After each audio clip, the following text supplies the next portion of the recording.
over on your left. Hey, Jaylen, was just talking to Ime about Marcus's leadership on this team, and he's obviously kind of put himself in that leadership position since, you got here, and really everyone's gotten here on this team. Have you just kind of seen him evolve as a leader? I know sometimes he can get into you guys, sometimes he's telling you guys he loves you. Just, what's the sweet spot he's found as a leader here, you think? I think that we all just got comfortable with each other through experience. We've been playing together so long, so you learn each other's tendencies and each other's traits and how to talk and how to speak to each other and how to, basically just be a better teammate.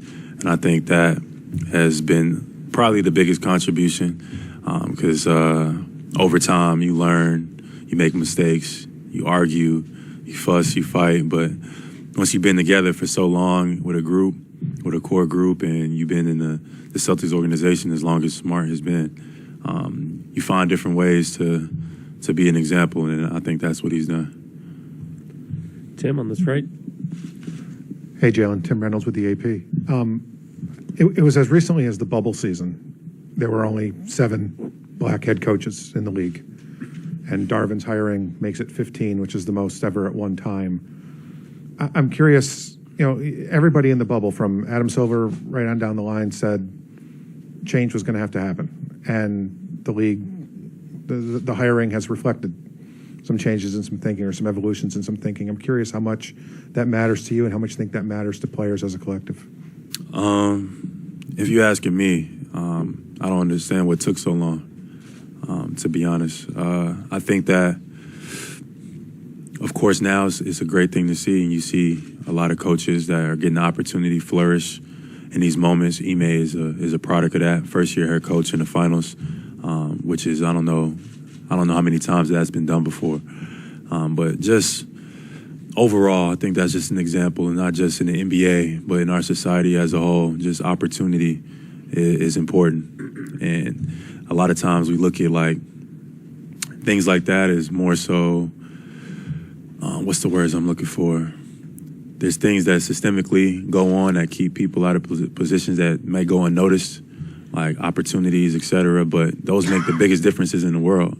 Not being able to go to school, not be able to get in school, not be able to get jobs, not be able to get houses, not be able to do things that, you should have the right to do, obviously is important. So, of course, this is the NBA, and we're talking about that. And so, but I think that can be related to a grand scheme of things that kind of goes on in America. Adam in the back.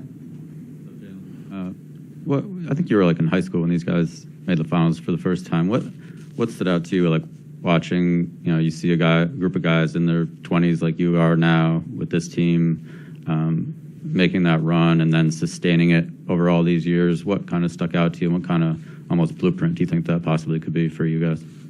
One, just watching those guys first was pretty cool to see. Between Steph, Clay, and Draymond, they're probably the most winningest basketball players in this last 10 years era. So watching, learning, studying, being here at Cal, at Berkeley, going to a lot of games, being on the floor.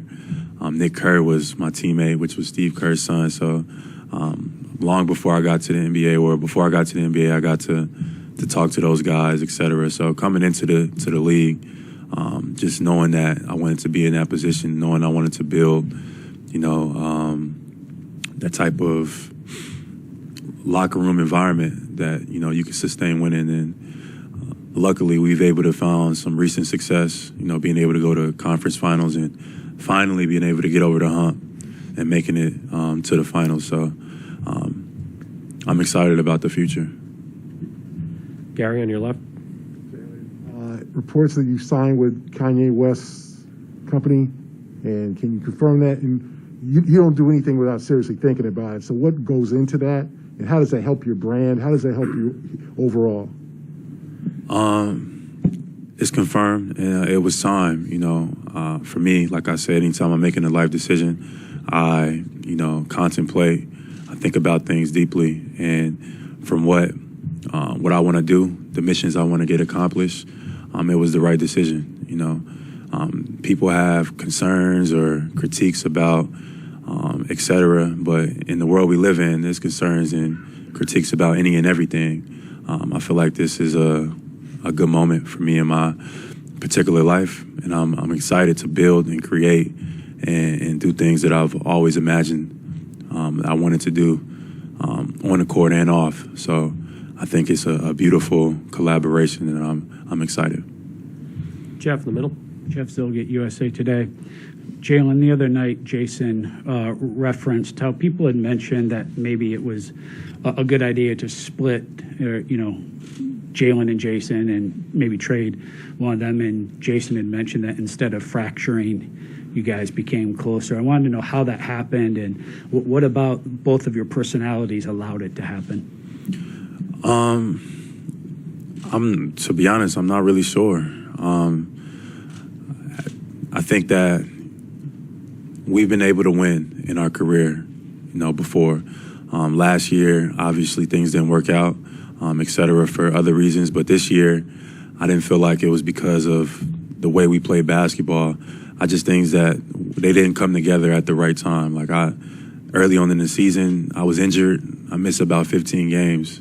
And, the narrative isn't going to say that. They're just going to say that you guys lost. It doesn't matter what the excuse is. We had a first-year head coach. We were trying to figure it out. And, we play in a city that it has no patience for any excuses. So we didn't make any. But, as things started to come together, we got healthier. We made a couple moves in the front office that were, vital for us. And things started to fall in line. And I think that's what, if you ask me, that's what I believe. But you ask somebody else, they might say something different. Last one right here. To kind of follow up on that, you guys were close in the playoffs the last couple of years, but do playoff shortcomings over multiple seasons like that, does it make you question anything you're doing? Does it make you change, I don't know, maybe how you work out, work ethic, stuff like that, or does it make you question anything like that? No, I don't think so. I've always had unwavering faith, even in the midst of situations that look like, like things are about to go in a direction that nobody wants to go in. I've always had faith that, in this group, in this organization, and in myself, that we'll be all right. So in those moments where we lost, I knew that we had so much to learn. I knew that I had so much to learn. So if anything, it was more encouraging to learn from my mistakes, to get better for the next year. I didn't have any time to question myself or question, what was in front of me, because my belief was so strong. So early in my career, I'm 5-6 years in, I haven't done too much questioning about anything really. Thank you. Thanks, Jaylen. You're good. Well, thank you.